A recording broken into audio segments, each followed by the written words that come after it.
Señora presidenta. Aunque el asesinato de mujeres es un problema global, hay zonas en el mundo que se han convertido, tanto por la magnitud como por la complejidad del fenómeno, en casos paradigmáticos. Dichos lugares son también, muy a su pesar, espejos en los que reflejan muchos de los males que afectan en mayor o menor medida a las sociedades donde imperan patrones sociales fundamentados en una cultura patriarcal. Este es el caso, por ejemplo, de México y de los países de América Central. De hecho, es precisamente en México donde empieza a tomar cuerpo el concepto de feminicidio, sobre todo cuando la Comisión, y cito, especial para instruir y perseguir los casos de feminicidios en la República Mexicana, presidida por la congresista Marcela Lagarde, estableció que dicho concepto se refería al conjunto de crímenes de lesa humanidad que incluyen los asesinatos, secuestros y desapariciones de niñas y mujeres en un contexto de colapso institucional. Se trata, en definitiva, de una fractura del Estado de Derecho que favorece la impunidad. Aunque dicho concepto se encuentra en plena evolución, hay quien defiende el uso del término femicidio para oponerlo al de homicidio. Quisiera, por favor, pedir un poco de silencio a la sala.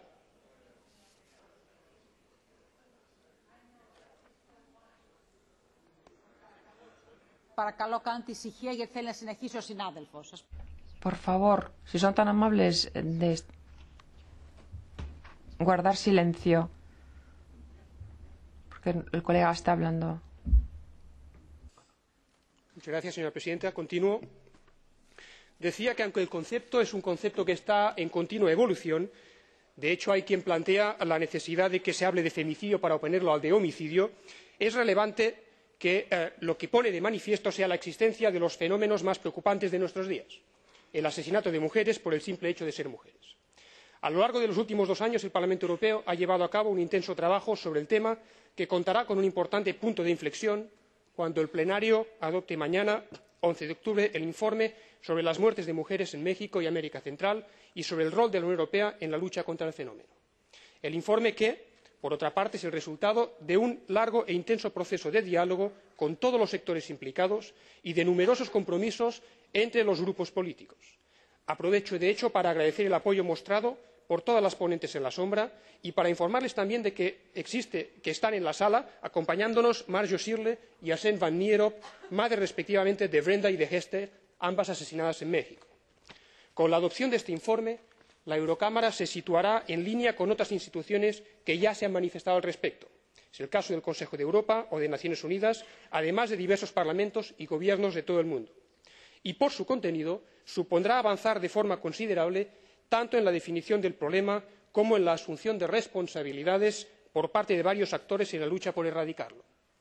Uno de los principios que emanan del informe tiene que ver precisamente con el reconocer, como punto de partida de todo análisis, la multiplicidad de causas y tipologías existentes en este tipo de crímenes. Cierto es, por ejemplo, que el caso tan mediatizado de Ciudad Juárez, más de 400 mujeres asesinadas desde 1993, tiene mucho que ver con el hecho de que se trata de una ciudad fronteriza con los problemas propios de este tipo de zonas. Sin embargo, existen también otros muchos factores que obligan a concentrar esfuerzos y a llevar a cabo políticas públicas integradas. Dichas políticas incluyen prevención, invertir en educación para la igualdad y revertir la cultura del patriarcado, mejoras en las recogidas de datos e investigación forenses, facilitar y agilizar la presentación de denuncias, formación de policía, jueces, fiscales y médicos en este tipo de delitos, control de las empresas locales y multinacionales que operan en la zona, muchas de ellas sometiendo a las mujeres trabajadoras a condiciones de enorme vulnerabilidad, reformas legislativas y transposición de normas hacia los estamentos pertinentes y, por último, poniendo un énfasis especial en el acompañamiento y apoyo a las víctimas y a sus familiares. Con relación a esta última cuestión, sin embargo, quiero denunciar aquí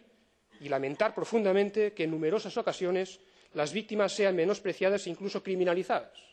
y sus familias perseguidas, acusadas inclusive de atentar contra la buena imagen de una ciudad o de un país, simplemente porque quieren visibilizar el problema y porque quieren reclamar y reclaman justicia. Es evidente que quienes tienen la principal y más importante responsabilidad de llevar a cabo todas las medidas que se proponen son las instituciones gubernamentales de los países directamente concernidos, y en este caso es obvio que es México y los países de América Central. No obstante, teniendo en cuenta que la Unión Europea cuenta con un acuerdo de asociación con el primero, acuerdo que incluye además una cláusula democrática y de respeto de los derechos humanos, y que asimismo se está negociando un acuerdo similar con la región centroamericana, está, creo, más que justificado que las instancias europeas tomen partido y asuman compromisos concretos frente a este problema. Nadie, en este sentido, debería ver aquí una injerencia de la Unión Europea en los asuntos internos de otro país, especialmente cuando, aun reconociendo que se han hecho importantes avances, como se hace en el informe, sobre todo en términos legislativos, la dimensión del problema reclama de un mayor esfuerzo y compromisos por parte de todo el mundo, también por parte europea. Espero, en definitiva, que después de todos estos meses hayamos conseguido el nivel de acuerdo y de consenso necesario para que mañana, en el voto, esta resolución sea aprobada con la mayoría de la Cámara y mandemos, en definitiva, un claro y firme mensaje en lo que significa la lucha contra la violencia contra las mujeres y, en particular, en las regiones afectadas. Muchas gracias.